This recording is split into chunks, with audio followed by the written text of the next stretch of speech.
Slurpy diddly do, my G's. How are you guys doing? Today I'm going to give you a very quick and easy little tutorial tip on creating some better bass lines, in particularly in terms of your timing and your MIDI. So here I've got a really simple beat with a bass line from my newest Serum pack dissonance, and this is one of my favourites. It's called the Enclophobia, a nice powerful low end kind of Reese. And here's what it sounds like with some drums.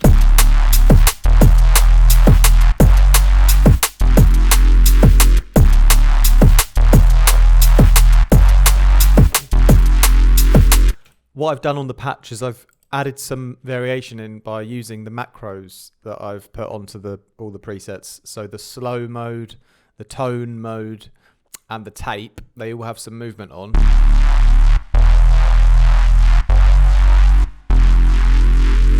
So the patch kind of evolves more over time as well, you know. But what I wanted to focus on today, and again, it's just a really quick little tip. It's about leaving. It's about timing your bass hits where they go sort of between the kick and snare, right? So what I like for this kind of beat, it's like quite simple, just four notes in the progression here in this bass line. What I like about it is basically you have the first note starting directly on the beat, and then for the second note you start sort of I need to tell you the exact I need to give you the exact information here so that you don't mess it up. It's half a beat. Yeah. So the first note starts on beat 1, right? It ends just at the end of beat 3 where beat 4 starts, right? So it ends at beat 4. And then the second note, rather than starting on beat 1 of the second bar, it starts slightly early and it starts half a beat before, right? So you've got beat 4 here at the end, and then you've got halfway, and that's where I start the note, and then you've got beat 1 of the next bar. So in that last beat and beat 4, halfway through that beat, that's where I like to start the second bass note, right?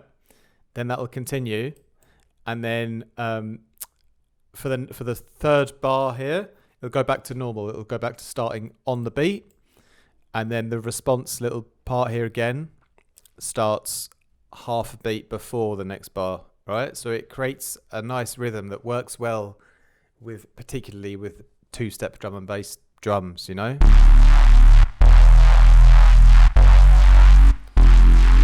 So yeah, if you pay attention now with the drums, like the first note will start on the kick, you know, but the second one will actually, it starts, as you see here, if it wants to let me select in the middle, yeah, it starts actually sort of on the hat, like between the last snare and the next kick, right?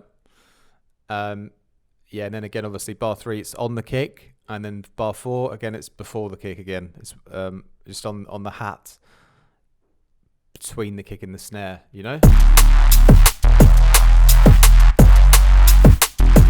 So you got this little gap that happens in there, which creates a funkier kind of bass groove. And it's very typical for drum and bass. It's a very natural bass line writing technique in terms of the timing. It's like a very natural way of creating a bass line to fit around a two-step pattern. If we move these to be on the grid, to be starting exactly on the beat of the next bar, and we can listen to the difference, right? So here it is all straight.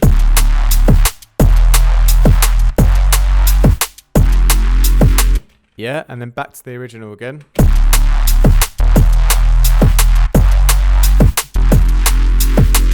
This is much more drum and bass, because drum and bass is all about funk, in my opinion. That's what makes drum and bass better than other genres, other electronic music genres, in my opinion, is that it's a heavy reliance on funk, you know? Of course, you get lots of drum and bass tracks that are really sort of, you know, eighth note oriented and straight. But you get techno and house tracks that have loads of funk going on as well. So I'm not saying that other genres don't have funk in, but for me, what makes drum and bass it's at its best is when it has loads of offbeat rhythm stuff happening. So this is just a simple way that you get that instant offbeat rhythm. Remember, the drums are already offbeat, right? Because the drum and bass drums, it's already a two-step pattern, which is obviously already more funkier than like a techno or a house drum loop, you know. And so just by designing your bass to also have these offbeats where the bass hit doesn't start on the kick, but it starts in between the kick and snare. Again, not every time, but only sometimes, so it adds a bit of surprise, you know. By doing that, you instantly get a funky bass line that fits with your funky drums, and it's like double funk, you know. It's wonderful, really wonderful. So yeah, that's the main tip, really. Just a simple way on how I often write some bass melodies using that technique. In terms of the notes that I've picked, ChatGPT will tell you what I've done. I don't know what I've done. It just sounded good. Yeah. But then also, for extra subtle variation and detail, you can also toy around with the length of the notes, the end position, right? So we know about where the notes are starting, but how long do they last for? And this is another way you can get variation into your loop, is by having the different notes lasting a different length of time. That's a little unpredictable, right? So this time, this first bass here that hits on the first beat of the first bar, it ends here directly on the fourth beat, as we mentioned before, you know.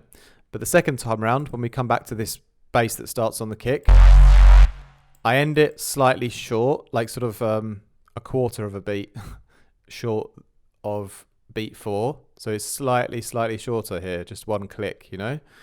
And similarly, on these response parts, the first one I leave only a quarter of a beat as a gap before it then kicks in again. And at the end here, I leave a slightly longer gap, right? So it's half a beat of a gap there, you know? So if I was to do it so they're all the same, so I would put this one back and that one forward. Now let's try and notice the difference, yeah? So this time it'll be slightly more bland.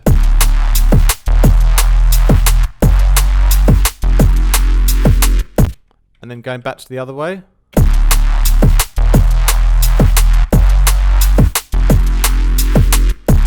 Yeah, you got slight differences in the length of the gaps between the notes as well.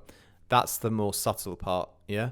The most obvious, you know, groove magic is happening, you know, by having this second one like half a beat before the kick, and this fourth one the same.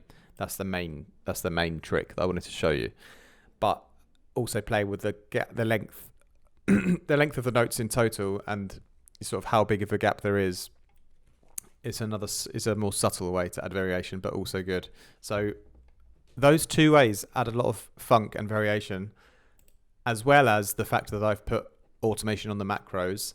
So now you've got a bass which is only one bass sound doing everything, but it still has enough variation to keep it interesting, right?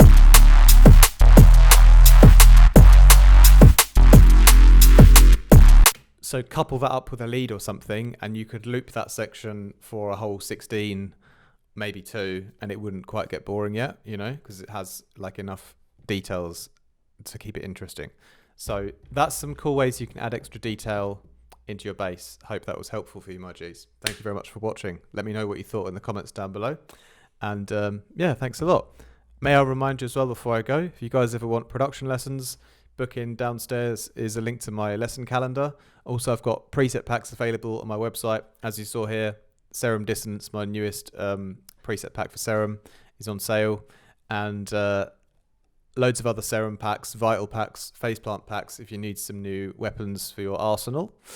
And yeah, if you guys ever need mixing and mastering work done as well, email me, info@artifactmusic.com. Email is down below. And if you like my content and you just want to support a little bit on Patreon, I highly appreciate that. You can join via the link below as well. And you'll get access to my Discord if you're in the right tier. And if you're not in that Discord tier, there's loads of other stuff on the Patreon platform, loads of old tutorial videos. I've left all of them up there from years. There's hours and hours worth of videos on there, even if you just join for €1 or €5 or something. All right, thank you very much, my G's. That's it from me today. More from me very soon. Much love.